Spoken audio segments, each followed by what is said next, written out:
আবার দিনে প্রহরে বান্দা সারা দিন কষ্ট করছে, সারা সময় যখন কষ্ট করলে হায়াতে জিন্দেগিতে শেষ হয়ে গেল, হাসরের ময়দানে বান্দাকে যখন আল্লাহ তাআলা ডাকবে, কলু সালাম, আল্লাহ নিজে ডাকবে, আল্লাহ তাআলা বান্দাকে ডাকবে, বান্দা দুনিয়ার হায়াতে জিন্দেগিতে তোর মা কুরবানি দিলে, তোর জানের কুরবানি দিলে, তোর সন্তানের কুরবানি দিলে, মা বাবা কুরবানি দিলে, সুন্দর সুন্দর ফটো দেখে নিতে পারতে, এগুলো ত্যাগ করলে, তোরা মাদ্রাসায় আসো, তোরা দিনে কাজের জন্য আসো, বান্দা তোদের সফল মিঠাইয়া দিয়া আল্লাহ বান্দাকে সালাম করবে, জান্নাতে ঢুকাইয়া দিবে।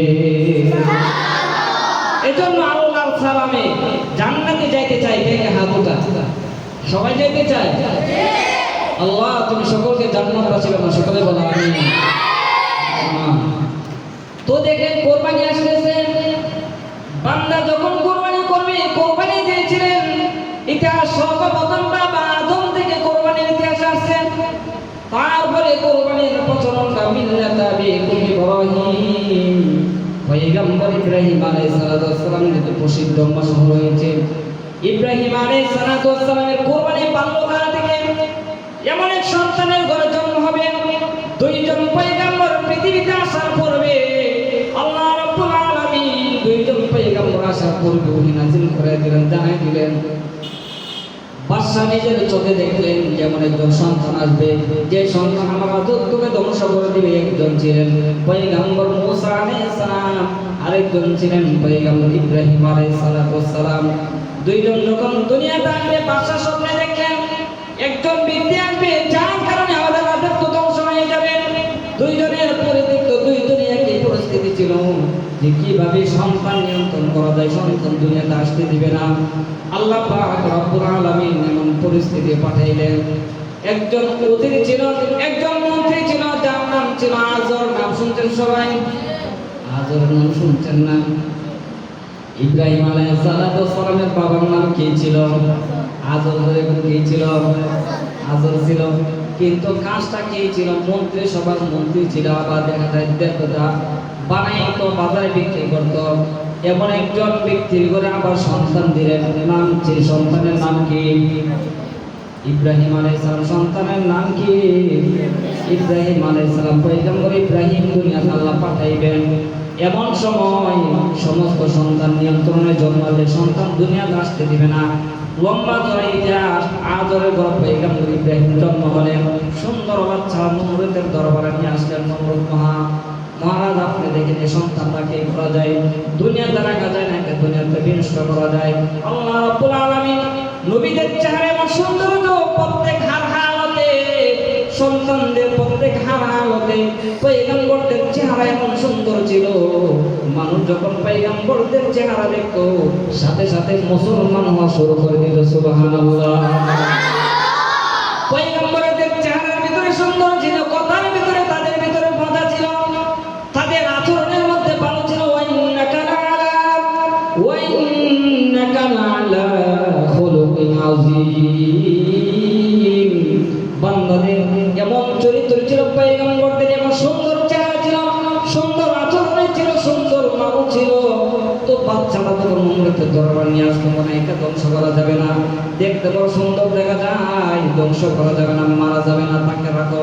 কিছুদিন পর দেখা যায় বাচ্চা যখন 10 দিন আবার অবসর হয়েছে, আজর সাথে দেবতা বিক্রি করার জন্য আজর সন্তানকে নিল। সন্তান নাম ছিল পয়গম্বর ইব্রাহিম।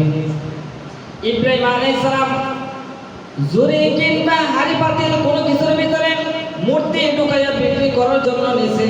আমাদের সমাজে অনেক সময় ফিকাপ দিয়ে অনেকগুলো মূর্তি নেই, এমন কে দেখছে? ফিকাপ দিয়ে মূর্তি নিয়ে বিক্রি করার জন্য হাত নামান। বিভিন্ন দোকান আছে, দোকানের ভিতরে মূর্তি বিক্রি করে, এমন আছে না নাই? ওই জমানা মূর্তি বিক্রি করতো। ইব্রাহিম কান্দ দিয়ে দিলেন, মূর্তি দাম বিক্রি করেন। ইব্রাহিম আলাইহিস সালাম ভাবলেন এই মূর্তিকে আবার রব বলে তাকে সেজদা করে, তার কাছে সবকিছু চাই। মূর্তিগুলো নিয়ে হাতের ভিতরে চুবাইয়া তুললেন। মাটির মূর্তি যদি হাতের ভিতরে চুবা, মূর্তিগুলো ভালো থাকবে। কথা বল নাকি? মূর্তি যদি পানির ভিতরে চুবা, মূর্তি ভালো থাকবে। মূর্তি কারো হাত চলে গেছে, কারো চোখ নাই, কোনো মূর্তির হাত নাই, কোনো মূর্তির পা নাই, কোনো মূর্তির চোখ নাই, কোনো মূর্তির মাথা নাই, কোনো মূর্তির পা নাই, বিভিন্ন অঙ্গ চলে গেছে, বাজারে নিল। এখন অঙ্গহীন মূর্তি কেউ কিনবে, কথা কম নাকি কিনবে? কেউ কিনলো না, বাজারে তীরের মতো দাঁড়িয়ে রয়েছে, কিন্তু দেখা যায় আজও বাজার আছে, কিন্তু কেউ কিনলো না। পয়গম্বর ইব্রাহিম আবার এই মূর্তিগুলো বাড়িতে নিয়ে আসলো। আজও জিজ্ঞাসা করলো মূর্তি বিক্রি হইল না, কিন্তু কিভাবে হইল? তার মাথা নেই, কান নাই, চোখ নাই। কয়েকগুলো হইল কে? কয়েকগুলো আমি যখন হাঁটতেছি হঠাৎ করে দেখি মাথার ভিতরে তারা জগৎ আছে, একজনের হাত আরেকজন বাইকে ফেলছে। আজও কুকিরি তারা কেমন ঝগড়া করতে পারে? তারা কিভাবে মাথা ফাটে? কোনা মাথা তো তারাই ফাটাইছে। কোনা হলে জিজ্ঞাসা করেন, মূর্তি তো জিজ্ঞাসা করলে জবাব দিবে, তোমরা কি মূর্তি কথা বলতে পারেন? আর মূর্তি কথা বলতে পারে? মূর্তি কথা নাই, কিন্তু মূর্তিকে জিজ্ঞাসা করার জন্য বলছে। আজর বলে মূর্তি কথা বলতে পারে না। পয়গম্বর ইব্রাহিম বলে যদি মূর্তি কথা নাই বলতে পারে, তাহলে মূর্তি আবার রব হয়ে কিভাবে? এই মূর্তিকে সেজদা করেন কিভাবে? এই মূর্তির পূজা করেন কিভাবে?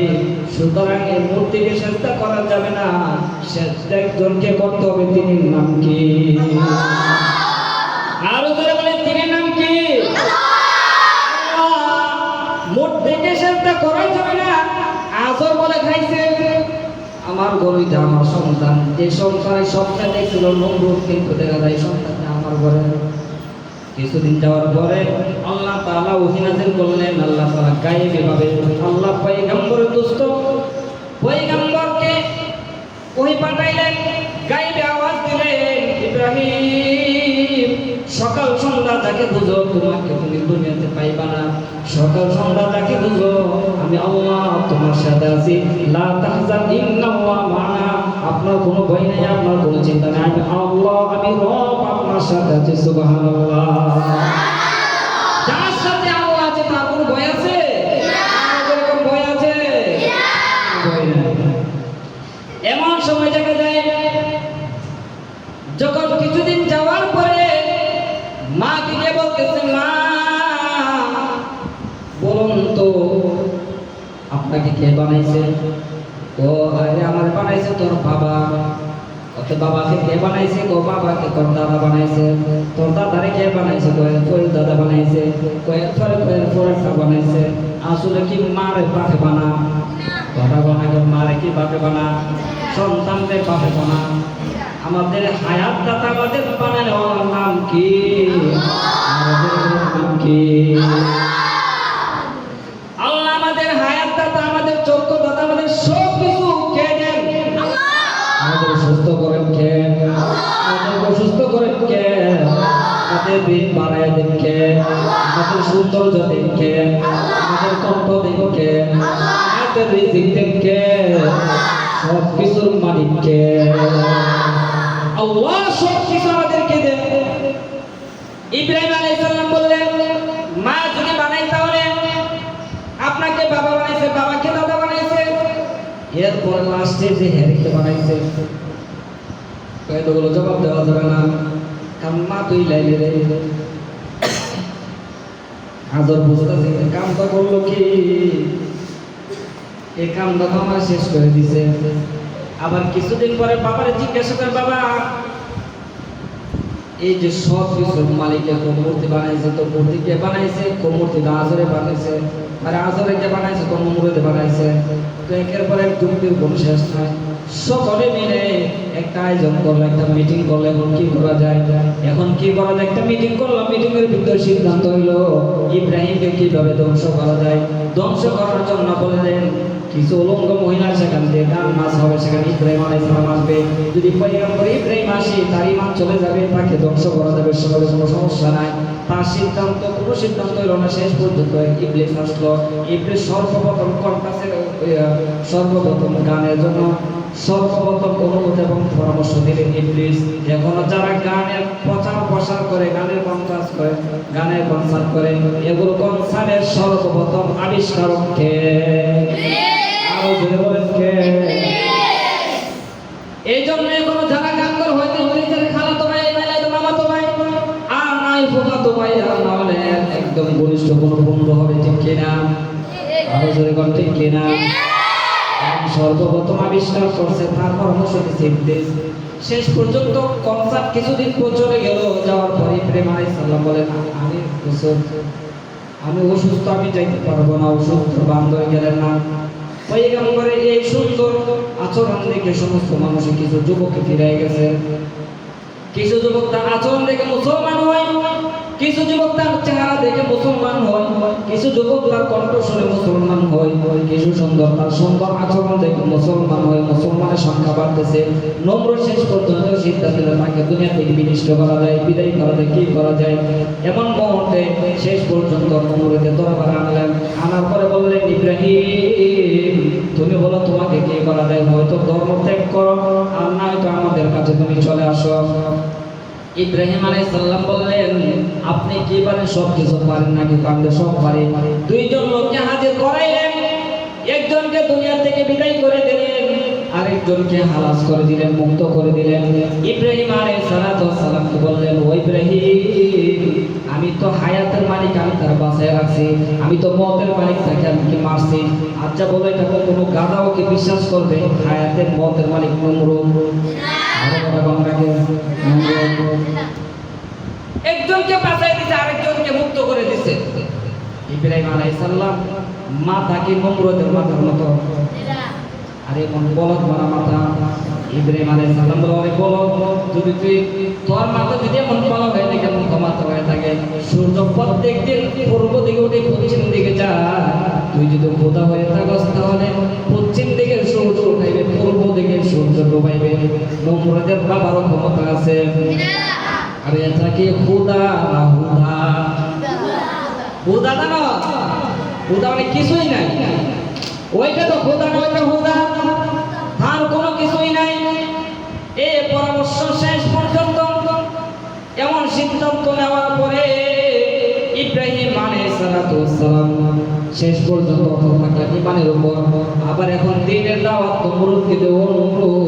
তোমার কাছে আমি বলি, যদি দুনিয়াকে তোমরা সুন্দরভাবে বসবাস করতে চাও, আখিরাতে সুন্দর জায়গা থাকতে চাও, তাহলে তোমরা ঈমান আনো, তোমরা কালিমা পড়ো, তোমরা পড়ো লা ইলাহা ইল্লাল্লাহু ইব্রাহিমু খলিলুল্লাহ।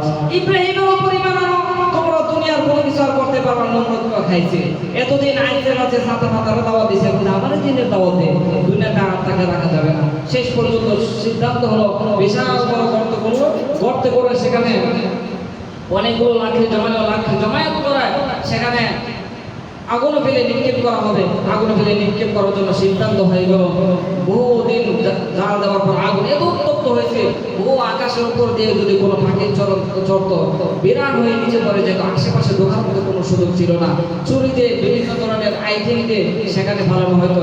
ইব্রাহিম আলাইহিস সালামকে সিদ্ধান্ত নিলেন যে চুরিতে চড়ায় সে আগুনে নিক্ষেপ করবে।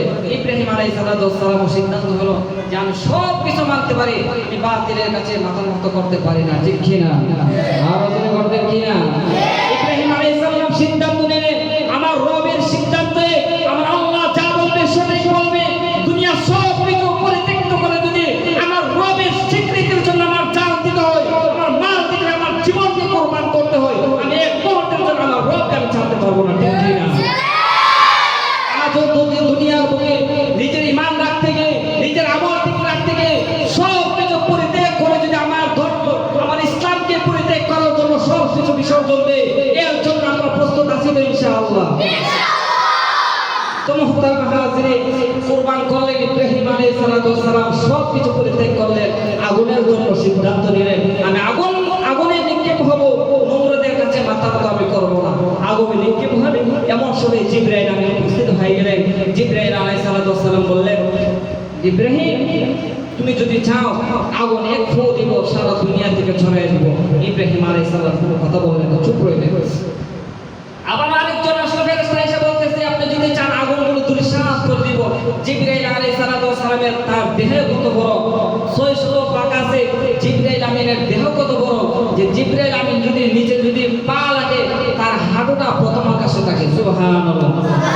জিবরাইল আলাইহিস সালাম শুধু না, প্রথম পা যদি জমিনে থাকে, পায়ের পাতা, হাঁটু থাকে কোথায়? প্রথম আকাশে। কোথায় থাকে? হাঁটুর আর পায়ের দূরত্ব যদি এত বড় হয়, জিবরাইল আমিন কি আমাদের সমান? সুবহানাল্লাহ, সুবহানাল্লাহ বলুন। জিবরাইল আমিন বলে, আগুন তো আমার কাছে কোনো কিছু না, আমি তোরে সাহস করে দেব। জিবরাইল আলাইহিস সালামের জবাব ইব্রাহিম আলাইহিস সালাম বললেন, জিবরাইল এখন কি বলো যে সব কিছু পরিত্যাগ করার জন্য আমার রব তোমাকে পাঠাইছে, এই আগুনে যে নিক্ষেপ হবো আমার রবকে আমাকে দেখে না? সুবহানাল্লাহ বলুন। জিবরাইল আমিনকে বললেন, ভাই জিবরাইল সব কিছু যদি পরিত্যাগ করেন, আমি আমার রবের জন্য আমি খলিলুল্লাহ সব কিছু যদি পরিত্যাগ করে আমার রবের জন্য আমি পাগল হয়ে আছি, আমার রবের জন্য আমি দেওয়ানা হয়ে আছি, এখন আগুনে নিক্ষেপ করার জন্য আমার আল্লাহ সাহায্য কি পারে না, তোমাকে পাঠাইছে, যদি আমাকে সাহায্য করতে হয় আমার রব আমাকে সাহায্য করবে। সুবহানাল্লাহ। এমন সময় জিবরাইল চলে গেলেন, আগুনে নিক্ষেপ করে দিলেন। আল্লাহ তাআলা নোটিশ জারি করে দিলেন, কুলনা নারকুনি বারদান ওয়া সালামান আলা ইব্রাহিম। আল্লাহ তাআলা নোটিশ জারি করে দিলেন যে এমন একটা সালাম শত শান্তি, এমন একটা শান্তির জায়গা হয়ে যাক, যদি বেশি গরম হয় আমাদের কষ্ট হয় না? বেশি গরম হলে কষ্ট হয়, বেশি ঠান্ডা হলে কষ্ট হয়, বেশি ঠান্ডা হলে কষ্ট হয় না। যদি ফ্রিজের ভিতরে কেউ ঢুকাইলে কষ্ট হইতো না? হাতের ভিতরে বরফ নিলে হাতে কষ্ট লাগে না? তাহলে ঠান্ডাও কষ্ট, গরমও কষ্ট। আল্লাহ তাআলা ইয়ার কন্ডিশনের জন্য সালাম, আল্লাহ তাআলা বললেন ওয়া গুন, কষ্ট হইল আমার পয়গম্বরের কষ্ট হবে, বেশি গরম হইলেও কষ্ট হবে, ঠান্ডা হইলেও কষ্ট হবে, তাকে নিয়ন্ত্রণ বানায় দাও ইয়ার কন্ডিশন থেকে, আমার নবীর কোনো কষ্ট হবে না, আমার হাবিবের কোনো কষ্ট হবে না। আল্লাহ নোটিশ জারি করে দেওয়ার পরে এমন হইল শান্তির বাগান হয়ে গেল। এমন সময় নমরুদের আগুনে পড়ে আছে, দূর থেকে তারা সকলে ফলো করতেছে যে ইব্রাহিমের কি হালত দেখা যায়। যদি এখানে আগুন লাগে কোন মানুষকে মারে তাহলে কেউ দেখতো না, আর কথা কোনো দেখতো না, সবাই মিলে দেখো দেখেন আগুনের ভিতরে কে আছে। সকলে মনে করছে মনে হয় ইব্রাহিমের অবস্থা খুব করুণ। এমনি যে তাকায় দেখে ইব্রাহিম আলাইহিস সালাম ফুলের বাগানের ভিতরে বসা। সুবহানাল্লাহ। নমরুদের কাপড় পরিধান করেছিল, যে কাপড় পরিধানে ছিল নমরুদের কাপড় ছিল, নমরুদের কাপড়গুলো সাইকেল হয়ে গেছে, কিন্তু দেখা যায় নমরুদের কাপড় নাই, কিন্তু ইব্রাহিমের পশম পরে নাই। সুবহানাল্লাহ। তাহলে সকলে বলুন আমাদের বাঁচানোর মালিক কে? আমাদের বাঁচানোর মালিক কে? আল্লাহ বুঝাইলেন ও দুনিয়ার মানুষ, এখন যদি পয়গম্বর ইব্রাহিমের মতো যদি হকের উপর অটল থাকে, দুনিয়ার কোনো পড়াশোনা তোমাদেরকে কিছু করতে পারবে না। ইব্রাহিম আলাইহিস সালাম যে আগুনের ভিতরে মানুষকে করে দেয়, নমরুদ দূর থেকে বলেছে আগুনের কি কোনো তেজ নাই? আগুনের জবাব বলে গেল, আগুন ডাক দিয়ে বলে ও নমরুদ আগুনের তেজ আছে না নাই? তুই এক মিনিটের জন্য আইসে দেখি তোর দশটা কি ধরায়।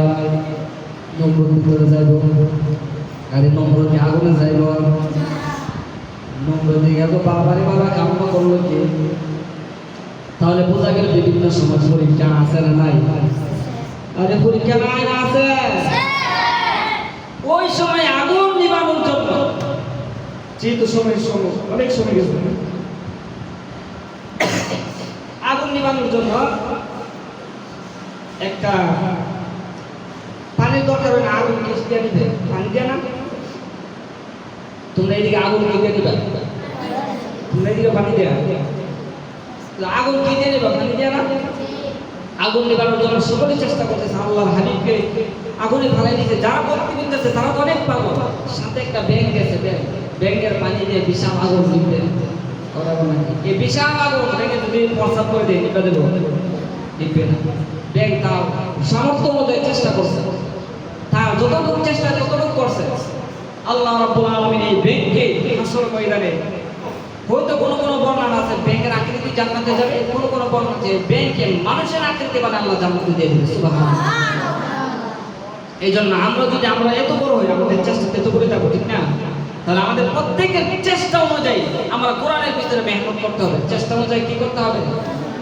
এখন একবার সারা রাত করতে পারি, আমি সারা রাত পারি না, আমি কয়েক ঘন্টা পারি, মানে কয়েক ঘন্টা মেহনত করে পড়তে, ঠিক না? জোরে কথা ঠিক না? কোরআনের পিছনে আমাদের সামর্থ্য অনুযায়ী, আমাদের চেষ্টা অনুযায়ী আমরা করবো ইনশাআল্লাহ। ইনশাআল্লাহ বিজয় একদিন আমাদের এই কোরআন ইনশাআল্লাহ আসবে কিনা, আর যখন আসবে কিনা, আল্লাহ তাআলা আমাদের সকলকে এই হকের উপর অটল থাকবার মতো তৌফিক দান করুন। আল্লাহ তাআলা বিভিন্ন পরীক্ষায় আমাদেরকে উত্তীর্ণ হওয়ার তৌফিক দান করুন। সকলে বলে আমিন, আর জোরে বলেন আমিন। আমিন। দাওয়ানা আলহামদুলিল্লাহি রাব্বিল আলামিন।